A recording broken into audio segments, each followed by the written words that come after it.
Woo! All right! Woo!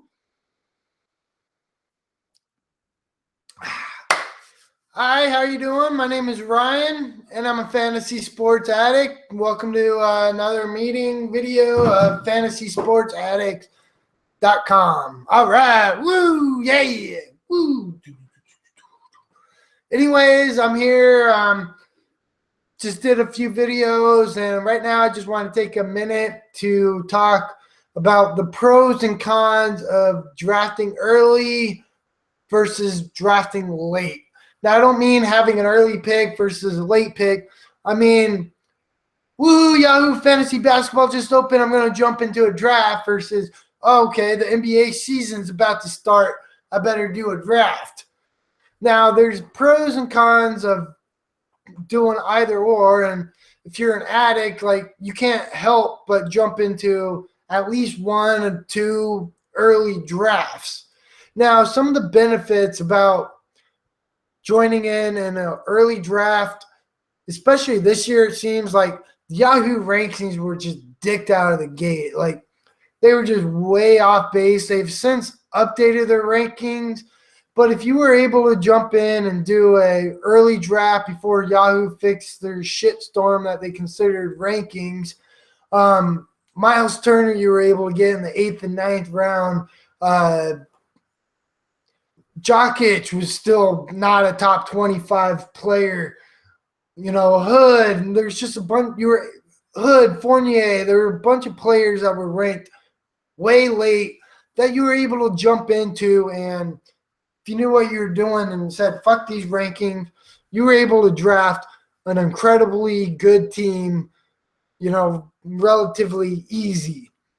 With that being said, though, you still also have the risk of injuries happening. Like, of course, Chris Middleton went down, Reggie Jackson, Ben Simmons, Chris Bosh. So you run the risk if you get an early draft that you're going to draft a player and they're going to suffer a pretty serious injury before the season starts. Now, we're still a couple weeks away. Preseason games are going, and I still think there's going to be another player or two that get injured. So that's always a risk that you run when you draft early. But also, doing early drafts is kind of a easy way to pad your overall standings, win a league, get into winners league, that kind of thing, because one, there seems to be a lot more bots or just inactive teams early in the draft as opposed to later in the draft. I don't know why, but it just seems that managers are less likely to stick around if they draft early. Like, yes, early draft, there's going to be some addicts who just can't wait, and it's the first draft, and they're going to do a bunch more teams, and they're going to be active. They're going to get the players that you want and that you're targeting. So, yeah, there's always, you know, that risk.